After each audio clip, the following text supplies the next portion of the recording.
Put y'all on camera. We ready to go? Yeah. Hi. Assalamu alaikum wa rahmatullahi wa barakatuh. أعوذ بالله من الشيطان الرجيم وكذلك يجتبيك ربك ويعلمك من تأويل الأحاديث ويتم نعمته عليك وعلى آل يعقوب كما أتمها على أبويك من قبل إبراهيم وإسحاق إن ربك عليم حكيم رب اشرح لي صدري ويسر لي أمري واحلل عقدة من لساني يفقهوا قولي فالحمد لله والصلاة والسلام على رسول الله وعلى آله وصحبه أجمعين أما بعد. Assalamu alaikum wa rahmatullahi ta'ala wa barakatuh, everybody. Today we're going to try to contemplate some of the teachings and wisdom captured inside ayah number 6 of Surah Yusuf. This is the second part of what Yusuf's father Yaqub said to him.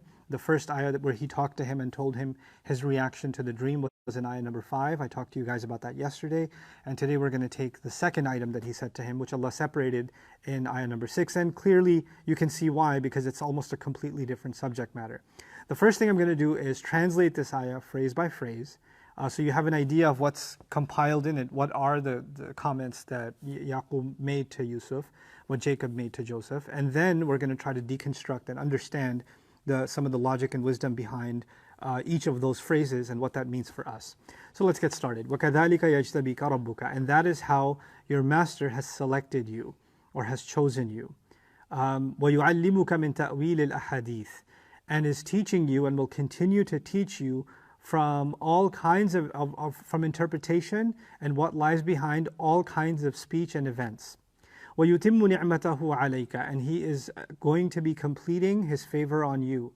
وَعَلَى آلِ يَعْقُوبَ. And He will be completing His favor on the lineage of Jacob.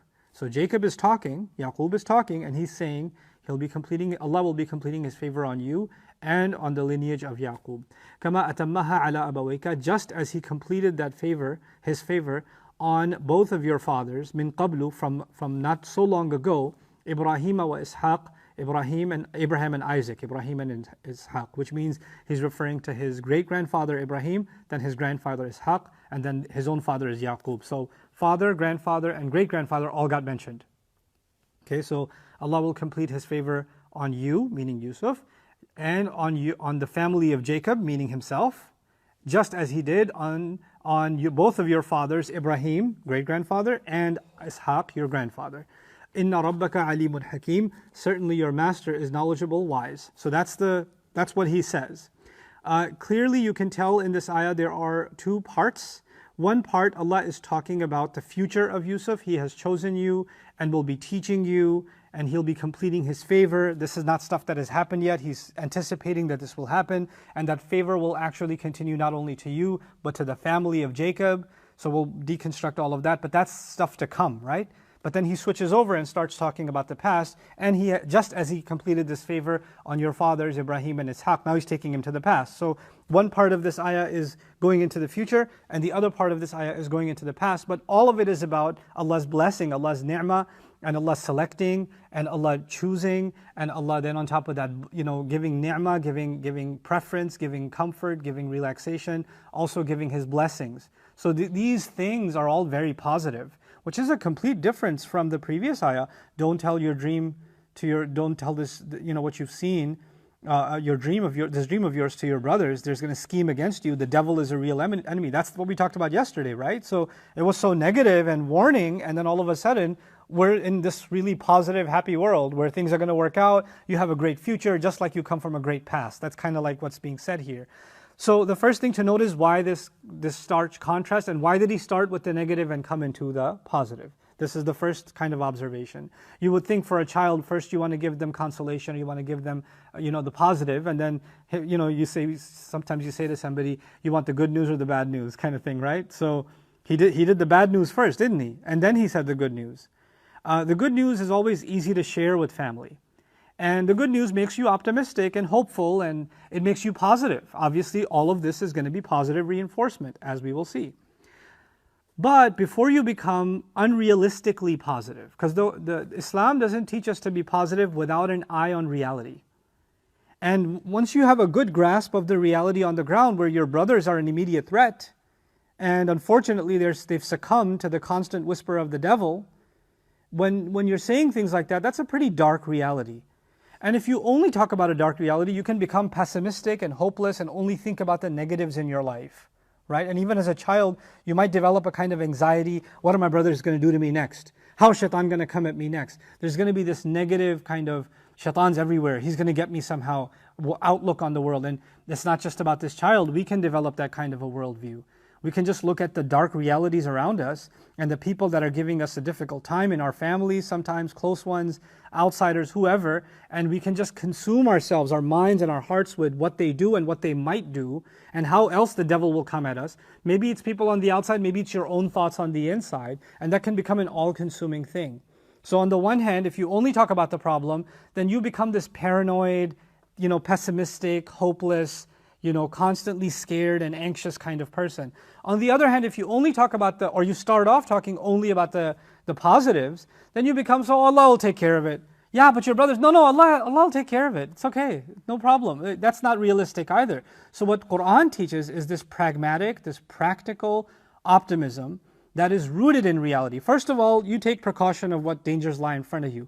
But even though you're taking precaution and the devil is real, you have on the one hand the devil, and look at the contrast. As soon as the ayah ended, the previous ayah, Allah said, Inna shaytana lil insani aduwwun mubin. The devil is definitely an enemy to the human being. And right as soon as his animosity, the devil's animosity was ended, now Allah said, well, if that's your enemy, who's your support? Your Rabb. Your Rabb has chosen you. Right? So it's almost like the devil versus God, immediately next to each other. And that's really the struggle every human being has since the time of Adam alayhi salam. There's a constant effort by the devil to pull you away, and there's a call from Allah who has selected you. Right? So he's making his son aware of that. And he's making him aware that yes, there is this negative reality or this negative environment that you're in, but there is hope into the future. This is a pretty powerful outlook for as a worldview, even as a child. Yes, there's going to be really harsh things and difficult things that are going to happen, but I'm never going to become hopeless because Allah has selected me. I have a higher purpose. So that's kind of the transition. It also teaches us that there is a danger in cushioning and keeping our children from or making our children unprepared for real life if we deprive them from either one of these. We should make them aware of difficult situations and difficult realities. We should also instill hope and confidence in them. Because if any one of those is missing, then they're not going to be able to have a balanced life. They're not going to be able to deal with life in the way that they should be able to deal. And that can affect their adult life, actually, not just their childhood. It'll actually affect and impact their adult life. So may Allah give us the ability to raise our children and instill in them these kinds of values and feelings at the right time and continue to nurture them so they grow up to be much better adults than we are and much more balanced than we are ourselves. Anyhow, now let's get into the ayah itself. وَكَذَلِكَ. Now I'm going to go phrase by phrase. The first wording of this ayah is وَكَذَلِكَ, and that is how. And that is how. Then he says, يَجْتَبِيكَ رَبُّكَ, your master has chosen you. The first question arises, what do you mean that is how? So that's been answered by the following. What I've read thus far and what I've discussed thus far is it means by showing you the stream, clearly this is how Allah has chosen you. Listen to this. It seems as if Yaqub, who has these 12 sons, has been keeping an eye on this boy, and he's noticing that this boy has some special qualities that he hasn't seen anywhere. And you can tell, hindsight is 20/20. We know the entire story. Later on you find when he's sold into slavery, from the ride to be sold as a slave to the time the minister brought him to the house, already he's so impressed with him that he's ready to adopt him. Right? So Yusuf carries himself a certain way that's special. And even a stranger can see that. He didn't just purchase a slave, he purchased someone highly intelligent, with great character. He's very impressed with him to the point where he wants to keep him as his own. Right? And who buys a servant or hires a servant, and the first thing he says to the lady of the house is, Akrimi mathwahu, honor his housing. Treat him with respect and honor the place you give him. Don't just give him a corner shed. Basically, that's the first thing he says to her. And then he says he could be beneficial to us, or we could take him as our own child. We should be able to adopt him too. That's the option he's considering for a slave he just bought. So he sees something special in him. What I'm saying is, if that minister is that observant in a couple of hours, I would argue that Yaqub alayhi salam, as I've tried to portray, is an extremely observant father. So he's noticing things in Yusuf alayhi salam that are kind of signs of prophethood. And Yusuf hasn't told him a dream yet, but from early age, you can kind of see this kid is not like other kids. The way he carries himself, the way his manners, his respectfulness, his eagerness towards worship, he has these qualities that are just unusual for a child. And by the way, if a child were to see in a dream that he's better than everybody else, or overpowering everybody else, or he's got some miraculous gift and the sun and the moon are falling before him, kids can easily become spoiled and say, yeah, I am special. And if dad is treating him special, then when a kid gets treated special and they know it, that's like the best ingredients to get spoiled rotten. And then throw it in the other sibling's face. Yeah, dad's not going to yell at me though. He's going to yell at you. Watch. Right? That's the mentality they're going to develop. And yet, Yusuf alayhi salam is so, so down to earth. Even as a kid, he doesn't let anything get to his head. To the point where you can also go back and say when the father said, don't tell your brothers this dream. Right? Don't narrate this to them. You know what that even suggests? It suggests that clearly they're mean to him all the time, but he still doesn't respond by being mean back to them. He still wants to go and talk to them like maybe if I talk to them this way, they'll open up. Maybe I talk to them that way, they'll open up. Maybe if I'm kind to them. Maybe if I break some conversation with them. Okay, they don't want to talk to me, I'll still want to go talk to them. He's actually going out of his way. And this annoys them even more because they're not good to him. And so if he could just lose his cool once or get in trouble or break something, then they can say, aha, gotcha. But he's just too perfect and it's just bothering them. Like it's eating away at them that he's so good. And then dad sees it too, and now he's got these signs of prophecy and if he could, they know because they're children of Yaqub and then Ishaq and then Ibrahim that Allah has promised prophecy in this family. Prophethood will continue, right? And they kind of see it too. Like dad's kind of really impressed with the way he carries himself. So maybe he's going to be the prophet. And Yaqub alayhi salam almost, it's like waiting for a confirmation from Allah that his hunch is right. And so when he tells him his dream, now Yaqub alayhi salam is saying, and that's how your master has chosen you. Ah, I see. It's like almost as if he's saying, I've been waiting for this day. I was wondering how he's going to choose you. What was the first revelation to you going to be? Like how was he going to let you know that you have been chosen for prophecy? And I see that Allah chose this dream to be that way. So this is Yaqub alayhi salam's way of confirming that dream is in fact revelation, and he as a prophet knows that too. Right? The dream he heard isn't just some convoluted thoughts he had in his sleep, but it's actually revelation. And this is the first bit of revelation that Yusuf alayhi salam is given, and prophethood has begun. So he now is kind of relieved that, okay, this is the heir to this legacy of prophecy, that prophethood has come now to this family by way of Yusuf alayhi salam. So that's inside Kadhalika. But the dream was mentioned in ayah number 4. We're in ayah number 6, right? So when I say, and by showing you this dream, that's how Allah has chosen you, then we're going back to ayah number 4. But father, after ayah number 4 and ayah number 5 said, don't tell your brothers, they're going to scheme against you, meaning the moment the dad heard the dream, he knew trouble is coming, yes? So the father, upon hearing this dream, didn't just recognize that this boy is special, he recognized that this dream contains in it ingredients for a conflict that is going to happen between Yusuf and his brothers. This dream is telling him that there's going to be a clash. And in that clash, eventually Yusuf will be on top. Eventually they'll be humbled by the plan of Allah. Eventually they'll fall into sajda. But they wouldn't have to be in that. They're clearly not this way. They're bullies to him now. So there's a clash coming, right? And so in that kadhalika, there's something else. In whatever difficult situations are about to come, and they will come, in all of that, you should know Allah has chosen you because you could have handled them, nobody else could have. It's not just a dream. That's the reason Allah has chosen you. It's actually also the events that are to transpire. Just know that those adventures that you're going to go through, the trauma that you're going to go through, eventually the relief that you're going to experience, all of that is part of the plan. All of that is something Allah has prepared you for. So that's inside the word kadhalika. But then, also inside the word kadhalika, I told you before, Yusuf alayhi salam, with the way he's told his father the dream, the father could tell this kid's figured it out. This kid's pretty smart, the way he spoke. But there are a few things I want to capture in the way Yusuf spoke. First of all, you can tell Yusuf is analytical alayhi salam, he figured out what the dream means. Second of all, you could tell the way he was speaking the way Yusuf was speaking, that he has a lot of manners in his speech. Like he was hesitant to put the sajda thing too close to the wording, and he was reluctant to put himself in this aggrandized position. So there's a character and mannerism in his speech. What Yaqub is saying is, because of the way you carry yourself, because of the humility you demonstrate, and because of this analytical skill, these things Allah has given you, and these skills are such that I know this is why Allah has chosen you of this family to have the gift of prophecy. And that's when we get to the words يَجْتَبِيكَ رَبُّكَ. Your master has selected you. And the Arabic language has several words for selection. And three of them that I'd like you to just kind of be introduced to are ikhtiyar, istifa, and ijtiba. So ikhtiyar comes from khayr. Khayr means good. Ikhtiyar, from it comes the word istikhara, like the istikhara prayer, right? So istikhara means to pray for the better choice. Istikhara has the word khayr in it. Khayr means what is good, right? So to try to choose something that is good or something better. When you choose something because of the good in it, that's called ikhtiyar. That's the word Allah used for Musa alayhi salam when he came to the mountain and God told him, I have chosen you.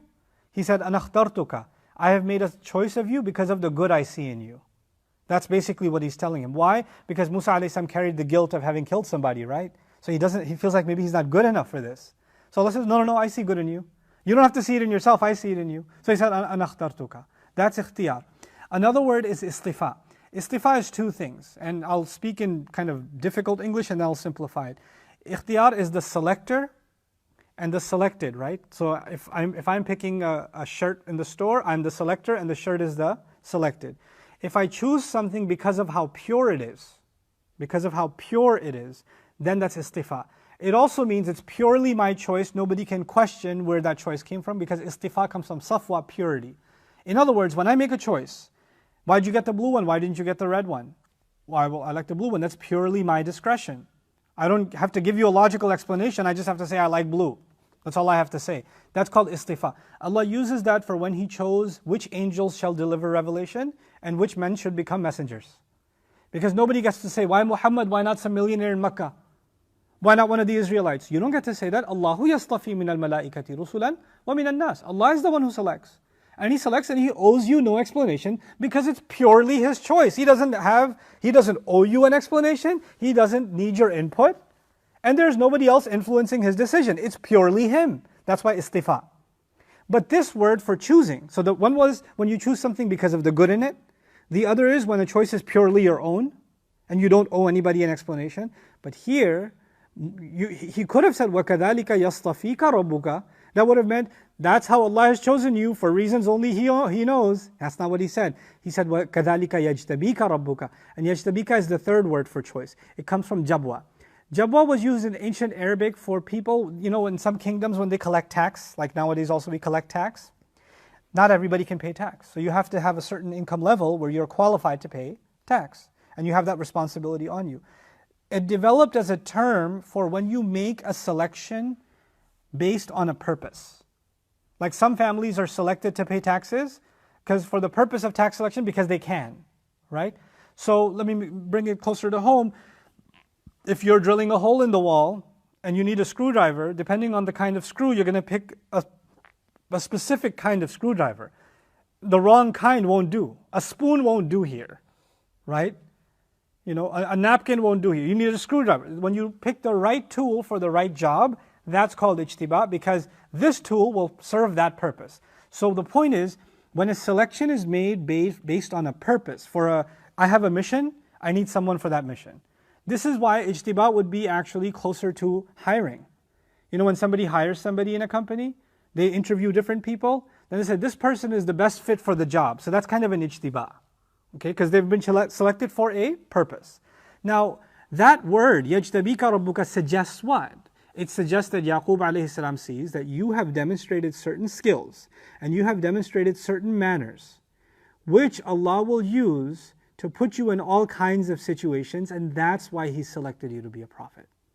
Your analytical skills, your ability, the way you describe this dream to me and what is going to be happening to you, it's clear Allah doesn't just mean for you to go through triumph. He's selected you because you're going to go through some serious trials too. And that's how Allah has done it. By way of this dream, it's not just the blessing of that dream, but that dream entails in it quite a saga. And He can tell. And all of that is Allah choosing that for you. This is profound because for us, the story of our lives is basically inna ma'al usri yusra. Difficulty, then ease, then difficulty, then ease, and difficulty, and then ease. That's all of our lives. When the moment you start thinking, I have hit ease and there's no more difficulty to come, you're delusional. There's another difficulty coming. It'll be a different shape. It'll be different size. And after that difficulty, Allah will bring you another ease. And then another difficulty and another ease. That's life. That's just how Allah created life. لَقَدْ خَلَقْنَا الْإِنسَانَ فِي كَبَدٍ. Allah created the human being in laborsome toil. That's just how He made us, right? Now the thing is, the difficulties that you had to face, Allah chose those for you.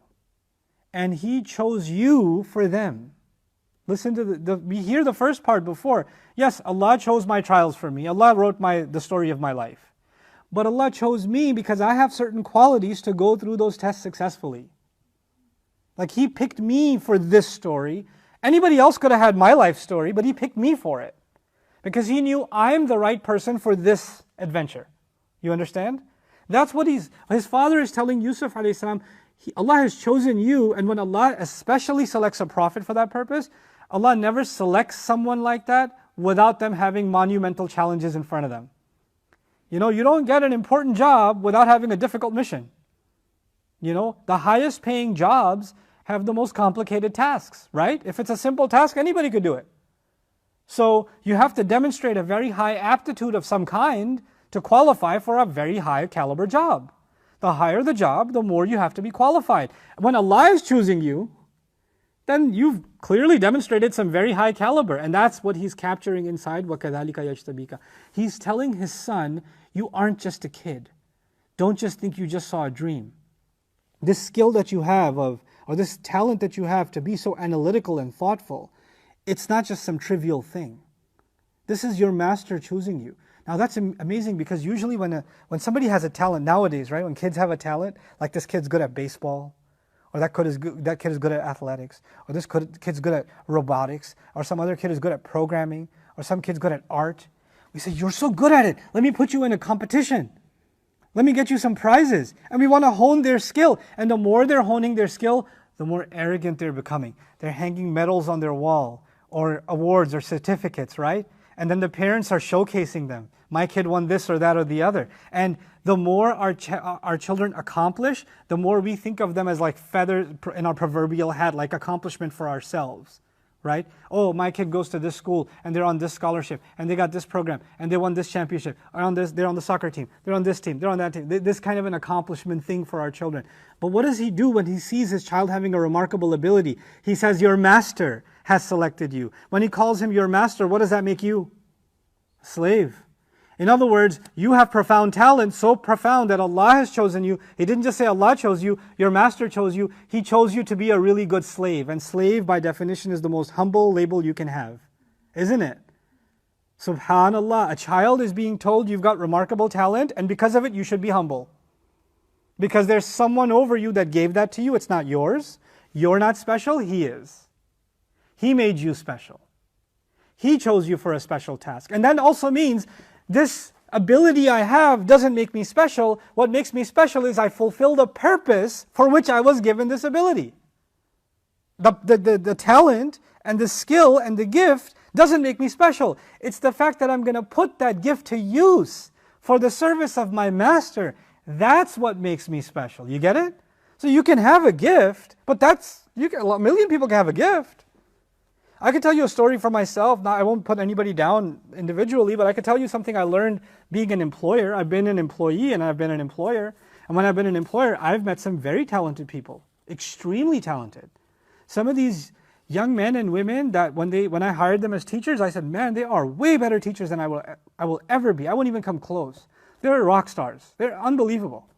Like I saw them and I would look at them, young guy, 20 years old, and he's teaching like he's been teaching for 30 years. And I'm just in absolute awe.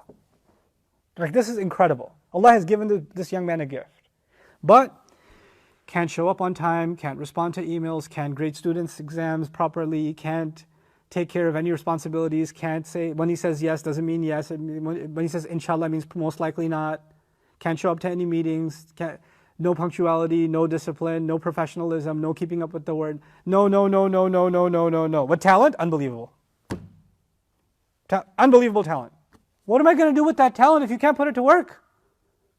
And I'd literally say, you have such an amazing talent, but you're wasting it away because you think your talent is enough for you to get a free ride from all the other responsibilities you have to carry. You can't live life like that.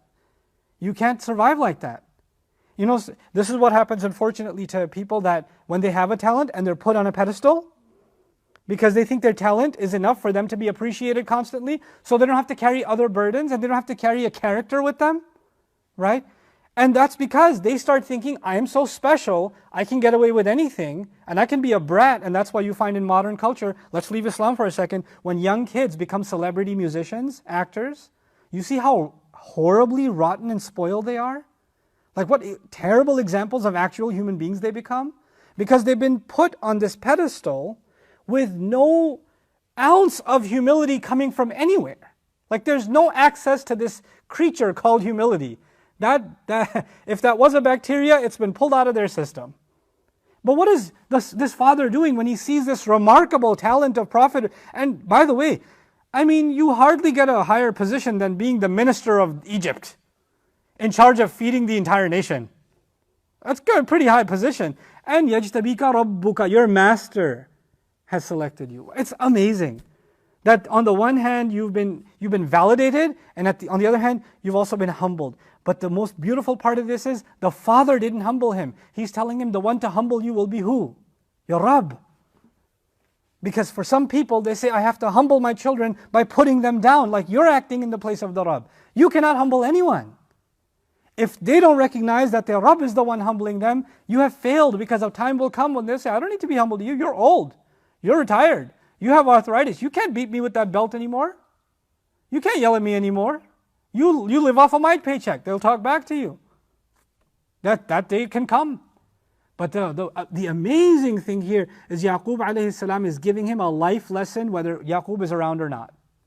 Look, I may not be there to humble you, to keep you in check, but your Rabb will always be there.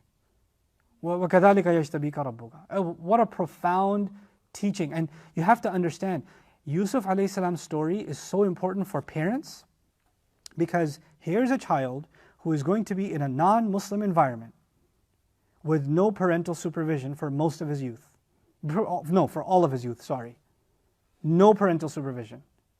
And these few words that Yaqub is saying him is the last bit of advice we're going to see him hear. I mean, Allah chose to tell us in His Quran that the father told him the few things that are in this ayah, and then there's no other conversation. There must have been many other conversations, but the one Allah wanted for us to keep until Judgment Day is this one. This ayah alone. Ayah number 6. And ayah number 6 has in it ingredients for a young man to end up in a foreign country as a slave, where he has, slaves can do whatever they want in their free time, right? They can be there's nobody telling them what's right and wrong. So long as they do the master's groceries and clean the lawn or whatever, then they got to do whatever they got to do. Like kids in recess. And there's no, my dad's going to get me in trouble, or I'm going to get in trouble. Nothing. You can use whatever language you want. You can eat whatever you want. You can be friends with whatever you want. You can engage in whatever behavior you want. You've got a kind of crazy freedom. And on top of that, is he living in a Muslim family? Is he living in a righteous household? He's living in a politician's house in Egypt. So it's not exactly that he's surrounded by this righteous environment, and he has every reason to be messed up. Every reason to be messed up. And the words that he's being given are going to shield him from it. Why? Because he won't forget what's being said here. This is going to get drilled in his head. My master has selected me for a purpose. I wasn't just selected. And it's amazing because somebody else getting kidnapped and thrown in a well and sold into slavery and falsely imprisoned would say, why me, why me, why me? And here you have Yusuf thinking, I have a purpose. This is also for a purpose. This is all, my father told me this. This is for a purpose. There's a reason behind this. And nobody else could have been put in this trial except me. It had to be me. He's got this positive outlook even in the middle of the worst negativity. Even as in the terror of being thrown into a well, there's a purpose to this. There's a reason this is happening. So, وَكَذَلِكَ يَجْتَبِيكَ رَبُّكَ. Now we come to the next phrase. وَيُعَلِّمُكَ مِن تَأْوِيلِ الْأَحَادِيثِ. They translate this as saying, and he's teaching you of interpretation of dreams. I strongly disagree. Let's break this up. I will translate this, or interpret this rather, as he has commenced your teaching. Your teaching from Allah has now begun. I can see that Allah has started the lessons. Lesson 1, you can tell this dream isn't just about the stars and the sun and the moon. It's about your own family. You can tell. What exactly this means, you don't know yet. But you can tell that this is something coming. And it has to do with the family. So the fact that you can see even that much means your teaching from Allah has already begun. If he knew everything to know about this dream, he wouldn't even come to the dad. But the fact that he came to the dad, he does need some counsel, right? Now, Yaqub alayhi salam is telling him that this teaching has started, but it's not ended. It's an ongoing thing. And teaching, as opposed to informing, is very different. When you say yunabbi'uka, he informs you. Yumbi'uka, yukhbiruka, he informs you. Yuhdithuka, he informs you. Those are words for immediate. If I inform you of something right now, it's done. But teaching you takes time. Teaching you takes practice and exercise and rigor, doesn't it? So Allah is telling, through the tongue of Yaqub alayhi salam, He's telling Yusuf alayhi salam, Allah has a plan to teach you a lot. And teaching means you're going to be in different learning environments. And eventually, He will teach you even what this dream means in whole. That's at the end of the surah, isn't it? But a lot of people assume when they read this ayah, Allah has chosen you for this dream and He'll teach you eventually what it means. Meaning when it comes to pass, at the end. But He didn't say here, ahlam or ar-ru'a. He said, وَيُعَلِّمُكَ مِن تَأْوِيلِ الْأَحَادِيثِ. Listen to this carefully now. He will teach you from the interpretation of all kinds of speech. All kinds of speech. I thought the conversation wasn't about speech. It was about what? A dream. But the word dream is gone now. The word dream has been left behind. A hadith has taken its place. Al-ahadith in Arabic means conversations, communications. Actually, a hadith comes from hadath, which means an event. And it can mean an event which leads to conversations. Hadith also means new or modern, meaning new things that are said that were not said before. New things, new events that are experienced that were not experienced before. So a hadith is a loaded term. What Yaqub alayhi salam is telling Yusuf is that I can see that Allah has a plan for you to be able to interpret all kinds, different kinds of speech. You're going to be put in very different kinds of environments where you're going to hear very, very different kinds of speech. You're going to be exposed to very different worlds. And each one of those worlds will have their own new kind of speech. And you'll be able to figure out how people work and how they communicate and what they mean and what is behind. There's something they say, but you will be able to tell what is behind it. And that's the word ta'wil. Ta'wil means not just what someone's saying, what is behind it. Ya'ul, what does it result in? Or what does it come from originally? What's the original thought process behind what you're saying? You're saying one thing, but I could see where your mind was working 10 steps behind this that led you to say these words. You have that talent. You don't just hear words, you hear what is behind that and behind that and behind that and where it all started. You don't just see the tree, you see the root deep inside the ground. That's your talent. وَيُعَلِّمُكَ مِن تَأْوِيلِ الْأَحَادِيثِ. Now I'm going to jump ahead because again, hindsight is 20/20. We know the whole story. You know when he came into the master's house in Egypt? And the husband said, take care of him, give him good housing. Remember that part? I referred to it today. Immediately after that, you know what Allah said? كَذَلِكَ مَكَّنَّا لِيُوسُفَ وَلِنُعَلِّمَهُ مِن تَأْوِيلِ الْأَحَادِيثِ. That is how we settled Yusuf in the land so we could teach him interpretation of all kinds of speech. That exact phrase that the father told him, Allah said, and that's how we made that happen for him the moment he got settled in the house of the Egyptian minister. Now think about this. When he's in the house of an Egyptian minister, what role does he play? Servant, right? Servant. And the Bible tells us that he became the most trusted servant. The master would leave the keys to the house with him. Okay, now, if he's in that house, he's in the house cleaning the kitchen, he can hear the politician's wife lady, and her friends come over, and he knows what rich, wealthy women talk about, and what kind of character they have, and what kind of life they live, and what kind of things are important to them. He knows that world. Does the farmer know that world? Does the outside market person know that world? He knows that world on the inside. We hear about the politicians in the news. He doesn't hear about them in the news. He sees what they're like and their families are like when the cameras are off.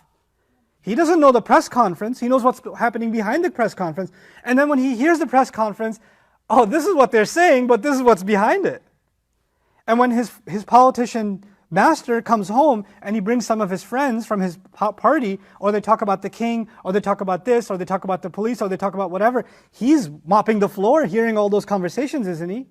And he sees what they're like in private, how they plan, how they design, how they think about the economy, what they think about the poor, what they think about the rich, what they think about the government, what they think about foreign countries. He is hearing international relations, he's hearing politics, economics, sociology, psychology. He's hearing all of this from this world that nobody has access to. And he's hearing it, and he's so analytical because he's the son of Yaqub. He's taking it all in. And then his master sends him go outside, do the groceries, right? And when he goes to the groceries, he hears what the farmer talks about. He hears what the poor servants talk about. He hears what those people talk about outside in the street, the everyday workers. And then when he has to go to lunch, he's having lunch with the rest of the slaves, isn't he? And the slaves are their own world.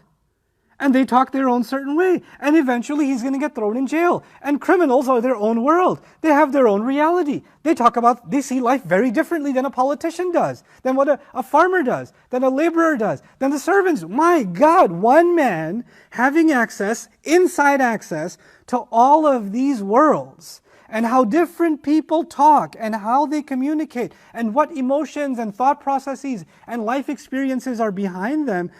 Yaqub alayhi salam, in one phrase dropped on him, Allah has chosen you with this special talent. He's about to teach you the interpretation of all kinds of speech. And not just dreams. Whoa! Whoa, that's called embedded journalism. You know that? And even embedded journalists, when they go in, the people know it's a journalist, so they act different. And here you have Yusuf completely immersed, not like a journalist. He's literally a fly on the wall in all of these worlds, and he has first-hand access to how people work, how psychology works, how thought processes work from all these different worlds that, I come from a certain background. I can't relate to somebody else from a different background, or a different economic class, or a different level of hardship, but Yusuf alayhi salam can. When he's going to become a politician, he'll understand how the politicians think, how the ministers think, how the military thinks, how their families think, how the peasants think, how the middle class thinks, how the business class thinks, how the merchants think, how the criminals think. He has a sensitivity to all of them. It's amazing. And that's just one part of it. That's the part that he's being exposed to there. But even before, even in the things that Allah shows him from the unseen, like a dream, he can figure those out. So he's got this spiritual talent of interpretation, and he's got this worldly talent of interpretation. It's not just about dreams. And so the word is changed to وَيُعَلِّمُكَ مِن تَأْوِيلِ الْحَدِيثِ. Allah is going to teach you interpretation of all kinds of speech. وَيُتِمُّ نِعْمَتَهُ عَلَيْكَ. Then he says, and he will complete his favor on you. Allah will complete his favor on you. Now, scholars started debating, well, he's already chosen him, which is Allah's favor on him. So what's this completing favor on him, right? So it kind of became a dichotomy. My reading of it, I will share with you. You are free to do your own reading on the subject. And Sheikh Sahib was rather in agreement with this also. The Quran uses the words completing the favor on you for our messenger too, sallallahu alayhi wa sallam. وَلِيُتِمَّ نِعْمَتَهُ عَلَيْكَ وَيَهْدِيَكَ صِرَاطًا مُسْتَقِيمًا. Or in Surah Al-Ma'idah, أَتْمَمْتُ عَلَيْكُمْ نِعْمَتِي. وَرَضِيتُ لَكُمُ الْإِسْلَامَ دِينًا. When the revelation was completed, Quran was completed, Allah said, I have completed my favor upon you. When Hudaybiyah happened, Allah said, so that He can complete His favor upon you. وَيُتِمُّ نِعْمَتَهُ عَلَيْكُمْ وَلَعَلَّكُمْ تَهْتَدُونَ. He sent you a messenger so He can complete His favor upon you. He told the ummah.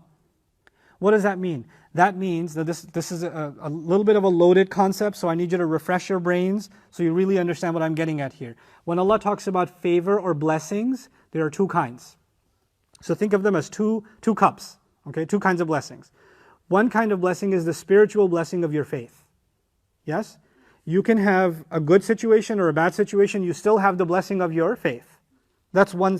So even if Yusuf is in jail, he still has that blessing. When he's in a well, he still has that blessing. When he's being schemed against, he still has that blessing. When he's being falsely accused, he still has that blessing. Right? That blessing will never go away. So that's the spiritual blessing. That's the blessing of faith. The other blessing is the blessing of having an easier life where your faith is not being put to the test. Okay, so when comfort comes, that's also a blessing. When sickness goes away, that's also a blessing. When you find a job, that's also a blessing. When you reunite with your family, that's also a blessing. So there's the worldly blessings and there are spiritual blessings, yes? And we want both. We want the best of this world, and we want the best of the next world. Now, when Allah uses His blessing, when He used the phrase, His blessing, He's referring to the spiritual and combined with the worldly. When He tells His Prophet, ﷺ, I have completed my favor on you. You know what that means? The spiritual blessing is completed, the Quran is going to be completed now in Revelation, and all the obstacles you had, all the enemies you had, have all been what? Defeated. All the challenges that were hurting you are defeated. The state of fear is gone, the anxiety is gone, the scheming is gone, all of that's done now. Because Allah has now done what? Completed His favor. Now, what's interesting, here's what's really beautiful. And we come back to Surah Yusuf for this. When Allah told His Prophet that He has completed His favor, or that He will complete His favor, that was all in Medina. The phrase told to Rasulullah ﷺ that Allah will complete His favor. Now what favor? Spiritual and worldly, yes? When did He tell him this? In what city? Medina. But Surah Yusuf was given to the Prophet ﷺ in when? Makkah. So when the Muslims, including the Prophet ﷺ, heard, and He will complete His favor upon you, that wasn't the first time they were hearing those words. They had already heard those words on the tongue of Yaqub in Surah Yusuf. And in Surah Yusuf, how did that play out? He held on to the spiritual blessing through all the trials. And eventually, Allah also gave him the material, the worldly blessing of the reunification of his family, the exoneration of his name, and now the kingdom and dominion lied under him. So it's almost as though when Allah, and if you think about what happened with Rasulullah ﷺ, through all those trials, he holds on to the spiritual blessing, but at the end of his career, he is reunited with his brethren who make tawbah and accept Islam, and the state of fear is gone, and dominion is under him, much like Yusuf alayhi salam. Isn't it? So actually, even in the phrase, يُتِمُّ نِعْمَتَهُ عَلَيْكَ, in the story of Yusuf, it was almost a foreshadowing, deliberately, for what's coming for Rasulullah ﷺ, because that exact phrase got used for the Messenger sallallahu alaihi wasallam. And that helps us understand what was meant by it. What was meant by it, eventually you'll have triumph, not just of the spiritual kind, but also of the worldly kind. And that's how Allah will complete His favor on you. But in order to get to that triumph, you have to go through a lot of trials. And Allah doesn't just give you triumph without going through a lot of difficulty. Right? So, and by the way, just you having to interpret all kinds of speech and what's behind it, you can't be in a sheltered environment to do that. Right? You'd have to be in difficult environments to hear all kinds of speech, and then comes the triumph. Right? So, your life, Allah put you in some real weird situations. Some real crazy situations. And you were able to understand things about life that you didn't understand before. They made you connect to Allah in ways you didn't connect before. And those experiences taught you tawbah, they taught you sabr, they taught you reliance on Allah, they taught you what rizq means, they taught you what it means to be grateful, they taught you what pain really means. So next time you feel pain, you're like, no, this isn't pain, that was pain. I know what pain is. It teaches you grit, it builds you, and all of that will go towards Allah completing His blessing. These trials are just steps along the way, you know.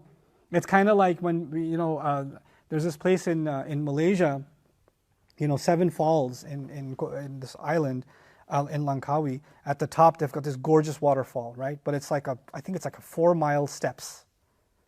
So the steps every step you're taking, you're like, and they have benches every few hundred or few dozen steps, so you can feel like an old person and just kind of like, when I went up there, I saw like this old guy just keep going, and I sit down, and he just buzzes by me, and I get embarrassed. I was like, oh yeah, and then I go up a few, and then I'm like, no, okay, you win. Yeah. And then you get all the way up, and then you see this remarkable waterfall, and you see other valleys, and you're like up in the clouds. It's crazy. But to get there, you got to go through the steps. You see what I'm saying? You can't get to that beautiful place without the struggle. There's no easy way to get there. That's the only way you can get there, So that's kind of the imagery here. You will go through this journey, and eventually Allah will complete His favor on you. Now, hadith, another thing about hadith, it's not just speech. I told you it's related to hadath or haditha, which means an event or a situation. Also means an accident or a catastrophe. Allah will teach you what is behind different kinds of catastrophes. Allah will teach you what is actually behind different kinds of events. People will see the event for what it is and become reactive and become impulsive and say, oh, I can't believe this is happening. And you'll be able to take a step back and say, no. there's a larger chessboard here. There's a larger map. This is just one obstacle, but there's something behind this obstacle. There's a larger purpose. You won't become jumpy like others.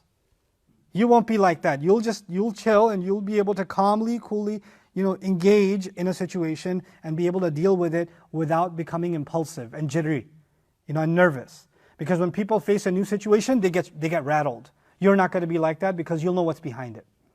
You'll know what's coming after it. So وَيُعَلِّمُكَ مِن تَأْوِيلِ الْحَدِيثِ وَيُتِمُّ نِعْمَتَهُ عَلَيْكَ. Then he says وَعَلَى آلِ يَعْقُوبَ. Now things get really beautiful. And just as he completed his favor on, he'll complete his favor on you and on the family of Jacob. And on the family of Jacob. Now here's the thing. He could have said, and on my family. Because who's talking? Jacob is talking. So how's he saying his name in the third person? And al means children. Now I'm jumping ahead. There is an opinion I mentioned yesterday that some scholars believe that the sons of Yaqub, the other 11, also became prophets after they repented. Okay? Ibn Kathir, At-Tabari, Qurtubi, etc. are not of that view, and I would agree with them. I'm not of that view that they became prophets. Their reasons for saying that they're prophets, one of them is this. Because Allah says He will complete His favor on you and on the children of Yaqub. Another reason they say is Allah called them stars, and the stars are means by which people are guided. Right? I would argue, no, it's particular stars that guide people. Not all stars guide people. First of all, وَبِالنَّجْمِ, not nujumi, hum yahtadun, like the North Star guides people, for example. So that's why Alusi responds to that too and gives these counter arguments. Rahimahullah. But here let's talk about the favor given to the children of Yaqub. What did I say is the favor of Allah? Spiritual and material, right? Yusuf alayhi salam holds on to the spiritual favor while constantly losing which kind of favor? The material one. And eventually both come together. Yusuf's brothers hold on to material favor and lose which one? The spiritual one. And eventually they'll regain their spiritual favor by making tawbah. And it's so now, and Yaqub alayhi salam knows that this lineage, by the promise given by Allah to Ibrahim alayhi salam, this lineage is blessed with prophecy. And Yaqub alayhi salam also knows that even if my immediate children, the other 11, are not the best, it could be that prophets will come from their children. Right? So he's not saying, I have 11 children, but prophets will only come from the line of who? Yusuf. It could be from the line of my other children, prophets will come to. And by the way, if you study Jewish genealogy, then the other many Israelite prophets, they don't come from the line of Yusuf. They come from the other lines, actually. So he takes a step back and says, Allah will not just bless you, He'll bless my entire family. He didn't say children, he said al, which means future generations. Now, but why include his brothers? Because he just in the previous ayah said brothers are falling into the trap of the devil. So how is Allah going to complete His favor to them? It seems Yaqub alayhi salam's foresight and genius, what was the dream? What will the brothers be doing? Sajda, which means they'll learn from their mistake and they will be humbled. And he knows that. So maybe through you they will learn humility. Maybe they're not able to find humility right now and they're fallen into the trap of the devil, but Allah has created a plan for them to come back to Allah and humble themselves. And it is only after you humble yourself that the doors of blessings open.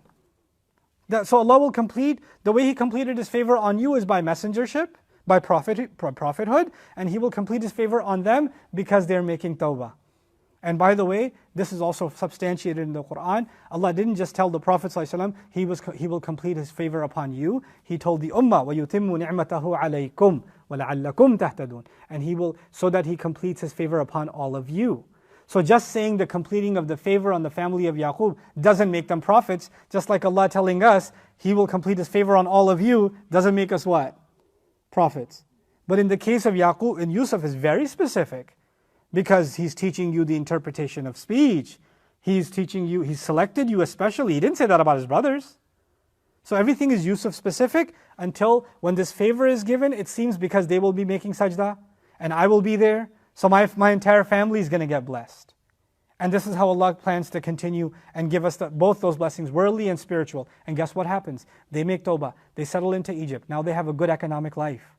And they prosper in Egypt. So that favor did get completed, you see. So this is Yaqub alayhi salam looking ahead. Now he's given this remarkable vision to his son about looking ahead to a bright future. Looking ahead to a bright future, this way, keeping an eye on reality at the same time, because your brothers still are trouble. That will come eventually, but don't become blind to what's in front of you, right? So it's not blind optimism. It's cautious optimism. It's pragmatic, practical optimism, practical positivity. Now, check this out. What's coming next? كَمَا أَتَمَّهَا عَلَىٰ أَبَوَيْكَ. And by the way, one thing I didn't say, on the family of Yaqub, why did he say Yaqub by name? It's almost as though the feeling this wording gives is that his future generations, the future generations of the children of Israel, will look back and say, look at how Allah favored our father Yusuf and his father Yaqub, and look at how he blessed that family. And they will be calling him the family of Yaqub. يَرِثُنِي وَيَرِثُ مِنْ آلِ يَعْقُوبَ وَاجْعَلْهُ رَبِّي رَضِيًّا. Zechariah, so many generations later, around the time of Jesus, right? This is like way at the tail end of the Israelite legacy. He says, Ya Allah, give me someone to inherit my legacy, who will inherit me and inherit from the children of Yaqub. The same exact words, Ali Yaqub. Like Yaqub was wishing his children will one day say Ali Yaqub, the blessed. And Zechariah in the Quran, from that lineage, refers back to his father's lineage, his great-great-great-great-great-grandfather's lineage, and says Ali Yaqub. So it's actually kind of this echoing of this wish that this family be blessed. Also, it's telling Yusuf alayhi salam that we have a great future ahead of us. This is Allah fulfilling His favor on us, and our future generations will get this favor too. Our Prophet ﷺ would tell us from the children of Israel, كُلَّمَا هَلَكَ نَبِيٌّ خَلَفَ نَبِيٌّ. Every time a prophet would die, another would be born. Like there was no generation that didn't have a prophet, actually. So they continued to have prophets, after prophets, after prophets. Anyway, so now, كَمَا أَتَمَّهَا عَلَىٰ أَبَوَيْكَ مِنْ قَبْلِ. Just as He completed His favor upon both of your fathers just before, Ibrahim and Ishaq. So He's reminding Yusuf alayhi salam of his two grandfathers, Ibrahim, the great-grandfather, and Ishaq. Now Ibrahim is absolutely critical. You would, if He just mentioned Yaqub, you would actually mention Yaqub, then go one back Ishaq, then go one back Ibrahim. But He says Yaqub and then Ibrahim and Ishaq. He breaks the chronological order and goes straight to who? Ibrahim alayhi salam. And this is because of the importance and the centrality of Ibrahim alayhi salam. What is Ibrahim alayhi salam's legacy? Ibrahim alayhi salam's legacy in a nutshell is, I'm going to hold on to the truth no matter who loves me and however they love me. If they hate that I hold on to the truth, I'm still going to hold on to the truth. Whether it's the father who raised me or the uncle who raised me or a nation that wants to throw me into a fire, I'm going to hold on to the truth. And if the truth commands that I love my son more than anything else because I've had him in such an old age, and Allah commands me to slaughter him, well, I shall slaughter him. Like my loyalty to Allah will not be pushed aside by my love of anything else, by my fear of anything else. That's Ibrahim alayhi salam, right? It's a pretty remarkable thing to say, to even mention Ibrahim alayhi salam. Listen, you come from the line of Ibrahim alayhi salam, and Allah completed His favor on Ibrahim alayhi salam when He blessed his lineage. But He blessed his lineage after putting him through what? The most difficult trials, isn't it? And at the end, way at the end of those trials, the last blessing, the completion of blessing of Ibrahim alayhi salam, the last thing that was given to him was his son Ishaq. This is the youngest son. It was given all the way at the end. So that's where the Israelite legacy begins. So what we're learning is Ibrahim alayhi salam didn't get his blessings until the very end of all those difficult trials. So, and you come from that family, so be ready for trials. Congratulations, you're on the Ibrahim train. That's what He's basically telling him. But take a step back and learn something so powerful about this message. This young boy is going to live in a very toxic environment his entire life. Right after this, the positive light, the spiritual light influence that he had of his father is going to be gone. He's not going to see his father until way later in his life. Then it's going to be toxic brothers, the terribly scary depths of an unfinished well, which could have snakes inside. Then overnight stay in that well until some caravan comes by and pulls them out. They treat him like a commodity, yanking on his shirtless body because the shirt has been taken, right? They're just throwing this kid around, and they're scared that somebody's going to find him, that he must have fallen in here, his family's going to come looking for him. Nobody leaves a kid like this here. right? So they sold him off quickly, and they sold him on a discount price. Now he's coming, he doesn't know where he's going to end up. He doesn't know when he's ever going to see his father again. He's in this life of uncertainty. And in the middle of all of that, through all of that negative environment, an environment of fear, an environment of lack of supervision, a lack of support, there's a constant negativity in his life. But there's two things that are his strength according to this ayah. He's got an eye on the future that Allah has promised him. Allah will put you through tests because He sees something in you. But then somebody could tell me, Ustad Nouman, that's nice, but he was a prophet, Allah chose him. Right? That's not about me. That's a prophet. Allah chose him for greatness and he was going to have redemption in the end and all of that. Well, how is that about me? Surah Al-Hajj, Surah number 22, at the end. Guess what Allah says to every Muslim? Every Muslim. Huwa ijtabakum. He, same word, yajtabika, selected you because of a purpose in you. He selected all of y'all. وَمَا جَعَلَ عَلَيْكُمْ فِي الدِّينِ مِنْ حَرَجٍ. And in the religion, He didn't put any discomfort for you. Then He said, Allah said, to you and me, to you, not to Yusuf, to you and me. He said, مِلَّةَ أَبِيكُمْ إِبْرَاهِيمَ. You are the religion of your father Ibrahim. What did He say to Yusuf? What did Yaqub say to Yusuf? Allah has selected you. And then what did He say? That just like He completed His favor on who? Your father? Ibrahim. And now Allah Himself, not Yaqub, Allah Himself is telling who? You and me. He selected all of you. And you are the religion of your father, Ibrahim. He's the one who named you Muslims. He's the one who named you Muslims. Now, huwa sammakum al-muslimin. He named you Muslims. It's interesting. When Yaqub was dying, same father, Yaqub, when he was dying, he said to his children, مَا تَعْبُدُونَ مِن بَعْدِي. What are you going to worship after I'm dead? They said, قَالُوا نَعْبُدُ إِلَهَكَ وَإِلَهَ أَبَائِكَ إِبْرَاهِيمَ وَإِسْمَعِيلَ إِسْحَاقَ إِلَهٌ وَاحِدٌ وَنَحْنُ لَهُ مُسْلِمُونَ. The children of Israel told his father, we're only going to be Muslim to Allah. We're only going to worship the Father. The God of you and the God of your fathers, Ibrahim, Ismail, Ishaq. And we're only Muslim. And Allah said in that ayah, He chose you and He named you what? Muslim. You see a parallel? Allah has chosen. Allah has given you something. He would not have brought you to the blessing of Islam if He didn't see something in you. He would not have brought Yusuf a.s. in through all these trials if he did not see something in him that brings him to Allah's service. And so He says to him, I said two things are going to anchor Yusuf in any difficulty. Number one, Allah has chosen me for a higher purpose. No matter what I'm going through, it's like this. I'm going to give you an analogy so you don't forget this. You're climbing a mountain and you've got a rope, right? You can only climb as high as you threw your rope. If your rope went up 2 feet, all you're going to climb is what? 2 feet, because you can't go anymore. If your rope is 100 feet, you're going to climb up 100 feet. Now this rope is all the way to Allah. And we're climbing. And wherever we're stuck, we can't say we can't go anymore because the rope there's still more rope. There's still more rope. There's still more rope. And you hold on to this rope and you're going to keep on what? Ascending. You're going to keep on climbing. Where you set your rope is going to determine where your eyes are. Eyes on the prize. If your rope was set I just want to get over this problem, that's all I want. I just want to be happy. You could get to the next rock and sit down and be happy for 5 minutes. Then what? Then what? But this is a constant life of struggle because you got to keep ascending up. That's one thing that's going to keep him going. What am I telling you? Every young man and woman that is going to live in a hostile environment to their faith. First of all, the world is hostile to your worldly experience anyway. Whether you're Muslim or non-Muslim, you're going to have money problems, health problems, family problems, social problems, anxiety, self-confidence issues. You name it, you're going to have it. Congratulations, that's planet Earth. You don't have to be Muslim for that. But alongside of all of that, there are going to be things that are going to pull away at your faith, aren't they?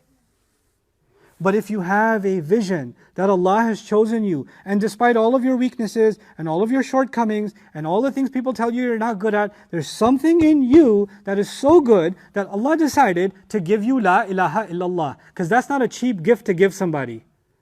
The fact that He gave you that means you have a purpose, and through all of these hurdles inside your head, inside your heart, or outside in your life, you're going to climb over them and keep on climbing and climbing and climbing. That's one thing that keeps someone going in their faith, no matter what they're surrounded by.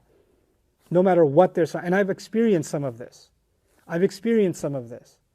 When I was in college and I found my religion, when I was in college, my parents had left. My parents moved back to Pakistan.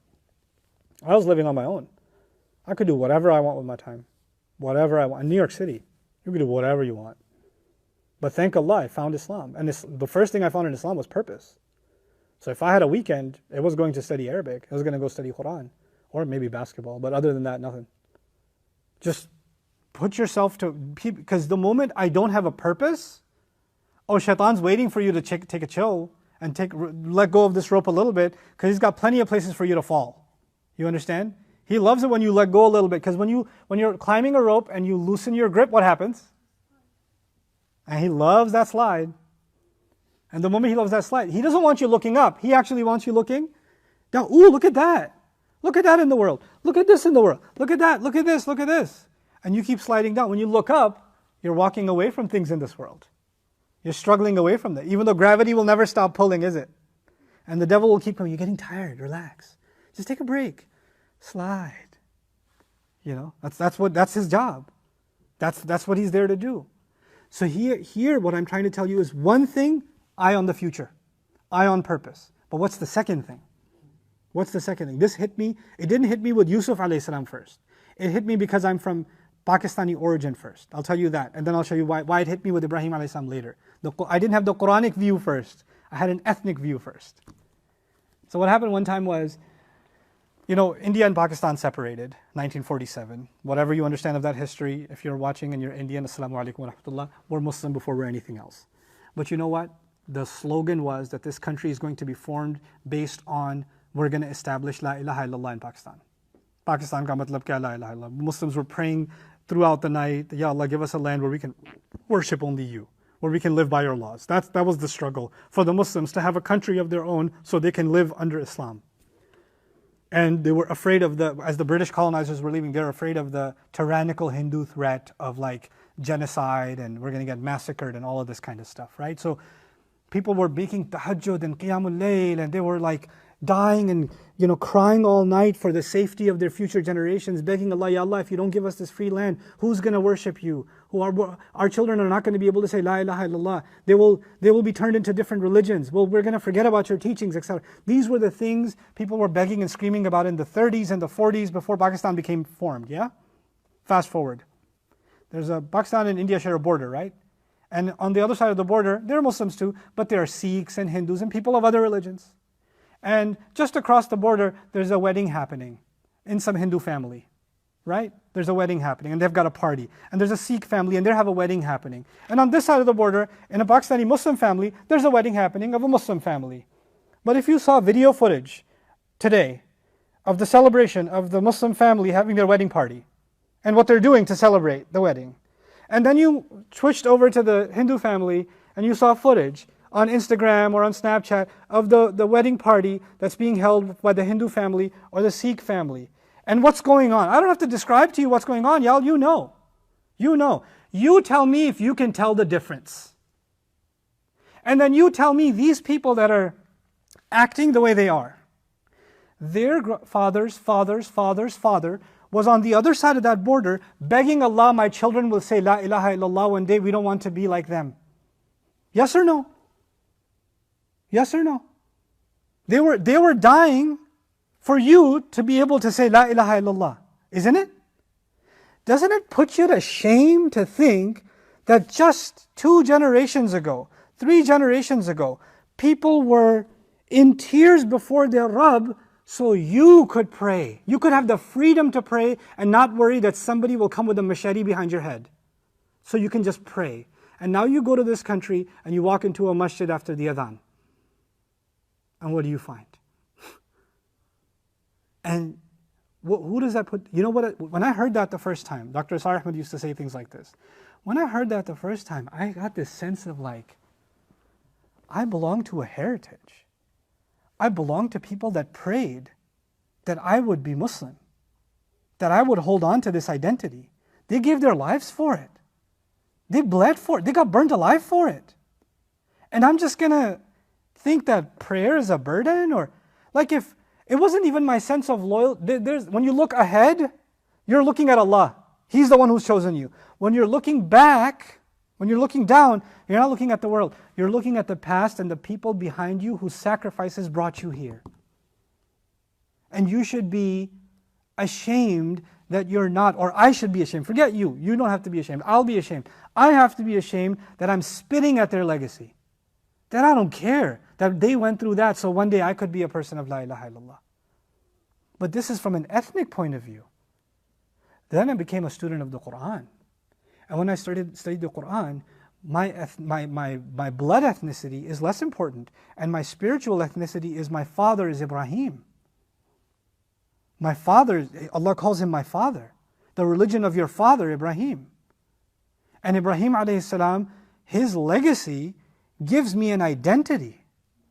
This religion is the religion of Ibrahim. A man, it doesn't matter if anybody's supporting my religion or not. It doesn't matter if people like what I believe or not. It doesn't matter if they're willing to burn me alive for what I believe or not. I'm not letting go of this because my father didn't let go of it. I have to be loyal to my father. That's what I'm going to do. Our entire Prophet's life, sallallahu alaihi wasallam, is restoring the house built by his father, the Kaaba. What is Yusuf alayhi salam being given as an anchor to his identity? You know, if you know they say nowadays, you don't know where you're going if you don't know where you came from. Right? You got to know your roots. You got to have deep roots. What are our deep roots? Our deep roots are Ibrahim. Our roots are Ibrahim alayhi salam. He has given his son two things. Look ahead to where your purpose set by Allah, and look back to the one who fulfilled that purpose, whose legacy you are to be loyal to, which is who? Your own father, Ibrahim alayhi salam. Ibrahim wa Ishaq. These two things, if we can give to our kids, then they can go to a college where people are smoking weed and drinking alcohol, and they're taking cocaine, and they're going to parties, and they're having questions about their sexual identity, and they're not sure whether they're male, female, or anything in between, whatever pronoun they want to use. The people are all kinds of confusion, and they don't know which direction they want to go into. But there you have a young man or a young woman who's got a rope. It only goes in one direction. And when they look back, they don't look back at the world, and they don't look back at others to find an example in them. They look back at their father Ibrahim alayhi salam, and they find strength and they keep going. Either they're looking ahead in the right way, or they're looking back in the right way, and they can go through anything. Any office environment, any college environment, any school environment, any work environment, you name it, they can do it. They don't need nobody around. They could be like Yusuf alayhi salam in a jail and carry it. Because they have both of those. This is what his father gave him in just one ayah. This is what Allah captured in just one ayah. What is it? What is the sense of identity? We say Muslims have an identity crisis. This is the ayah of identity crisis. If anybody could have had an identity crisis, it could have been Yusuf alayhi salam. Nowadays, he could have come to somebody like Yusuf alayhi salam could have come to a therapist and say, yeah, I don't know, my dad, I got separated from him when I was little, and I just been in a tough life, and that's why I switched to crime, and I did this, that, or the other, and I lived with a politician, he was super corrupt, so what do you expect me to learn? And then I was in jail. I didn't even do anything, and I was in jail, so I don't like the system, so I try to break the system wherever I can. I hate people. He could have justified it by his life story, right? Trauma, that's why I messed up. He could have said it. But something kept him from breaking. And it's not just prophethood. It's two things.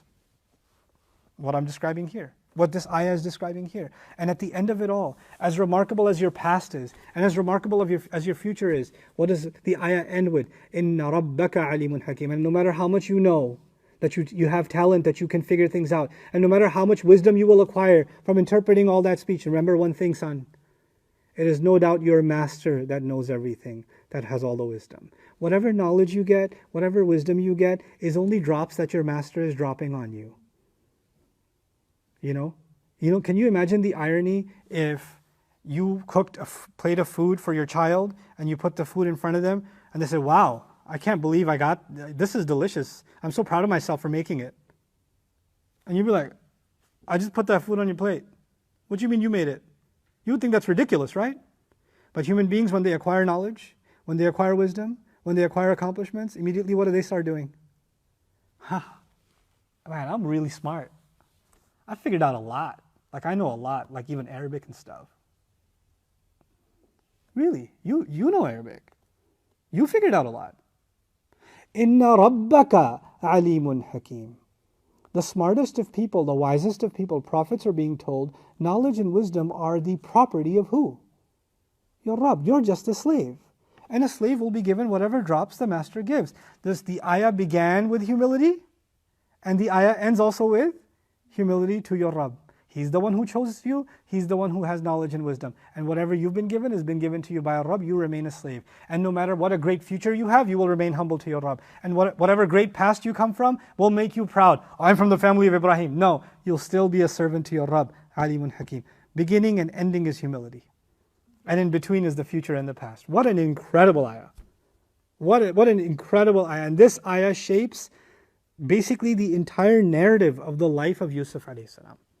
His entire life is shaped by this reality. You'll see it come over and over and over again. Whatever situation he finds himself, you'll find this to be the anchor. You know? Yes, he was, the first thing was immediate problem. And now as I leave you guys, you know, the last thing I'll tell you is two things actually, reminding you what Rabb means. Rabb means nurturing master. Al-Murabbi wal-Mun'im wal-Sayyid wal-Qayyim. Easy English, nurturing master. Who's going to be nurturing you when times are good? Who's going to be nurturing you when times are tough? Who will nurture you with knowledge and wisdom?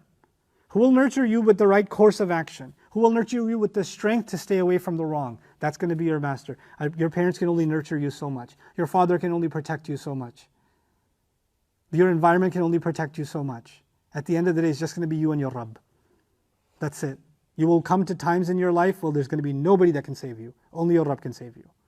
He will put you in those positions. That's one.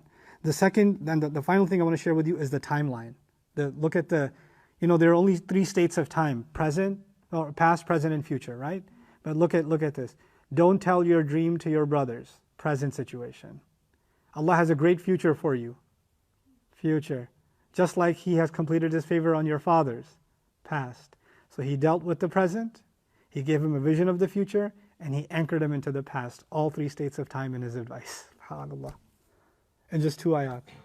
And that's the wisdom that Yaqub alayhi salam gave to his son Yusuf alayhi salam. With that, inshallah ta'ala, I conclude today's session. Barakallahu li wa lakum fil Qur'an al-Hakim. Wa nafa'ani wa iyyakum bil ayati wa dhikr al-Hakim. Assalamu alaikum wa rahmatullahi wa barakatuh.